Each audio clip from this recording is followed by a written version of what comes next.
My name is Shara Kingston. I'm the collections manager for the Army Museum. I brought in the apron belonging to Louise Keshen with the Red Cross Corps.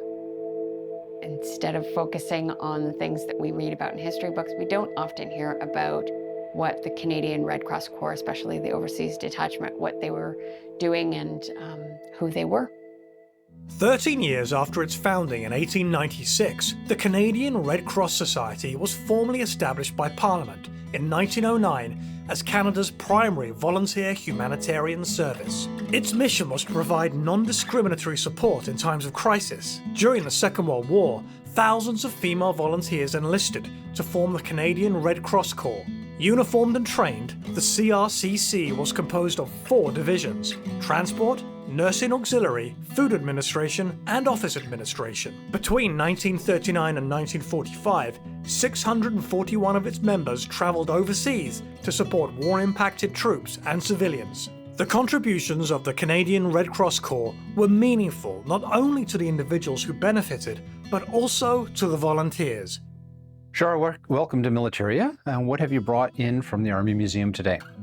Well, I brought this nurse's apron, or I should say it's a Canadian Red Cross Corps apron and veil from Louise Keshen. The significance of these artifacts are? Well, Louise Keshen, the name Keshen is known within Halifax as their family. The Keshens are what the Keshen Goodman Library is named after. And so their family were philanthropists and donated money towards a library, as well as they were part of the Rebecca Cohen. They were kind of part of that family as well. So Shara, what makes the story of Louise Keshen and these artifacts so unique? I love this story. The fact that they were a prominent family, that Louise and her sister, Marion, they both ended up enlisting with the Red Cross Corps and went overseas. They were part of an overseas division. So out of the 15,000 Canadian Red Cross Corps volunteers, there were 641 that went over as part of an overseas detachment.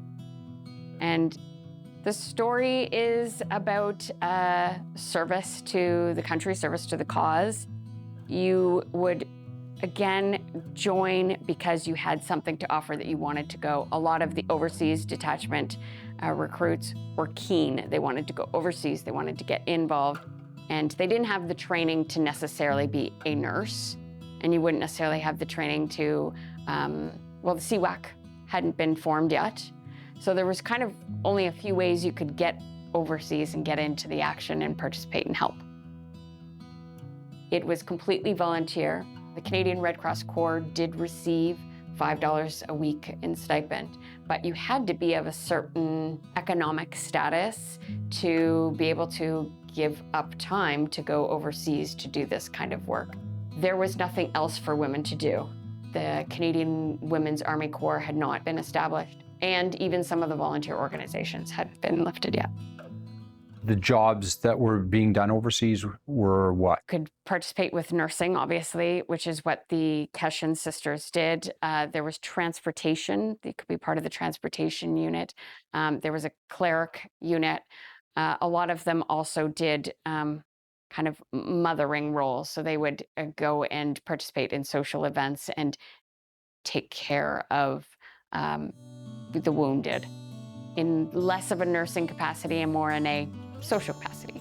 They read books, they provided books and newspapers, they, like you said, helped write letters, but also just from the accounts that I've read, just a friendly face. So they would just sometimes do bedside sits and talk, play games, play cards.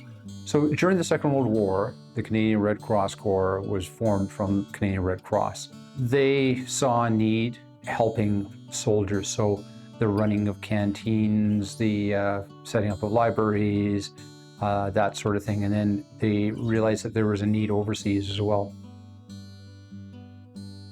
But we actually have no records, a lot of records on what these women did and where they went, because they weren't in the military, so there are no service records. They don't have numbers associated with them that I can look up. So you kind of have to find bits and pieces and kind of pull it all together in that detective work by yourself. Thankfully, there are archives. We have been able to source some archival photographs of both sisters together in Trafalgar Square, as well as just before they left, standing in Halifax on whatever street they lived on. And that's nice that they're out there, but I actually have no idea, kind of once they got to London or parts of England, where they ended up going, and then what hospitals they served in, or what tents, or what their story was. And that's where you start to lose that information. Yeah, there was someone over there taking notes on what every unit was doing, but not necessarily the volunteer organization. It's important not to focus on the military when you're talking about conflict. There are many other players in the story, and in this case, Canadian Red Cross Corps is one of them. And they had a vital service, and because they did their bit, freed up people to do other jobs that only those people could accomplish. So what has to happen to get them back into storage? And are you going to be doing anything about getting rid of some of these blood stains here, or what's going on there? So no, we never remove blood. Blood is part of the story. We do actually have an apron on in our exhibit right now that has blood stains on it. So we like to keep that on because that's an integral part of what they did and part of the story. So we don't want to remove that. How we preserve or keep these items is we have a series of acid-free tissue leaves, and we fold it. Each piece gets folded into the acid-free tissue, and then it gets put into a safe box and labeled and put away, though we hope we can get it out onto exhibition.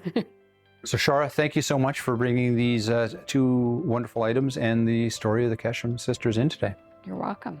I'd really commend the women who, from the overseas detachment, who came home and realized that they had made such a grave effort and that they needed to house their own personal stories and collect that. And they became the archivists for their own work. Had they not done that, we wouldn't have received letters from overseas or diaries and any of that information. So I think that's important. If you think that you want to pass something on, make sure you write it down.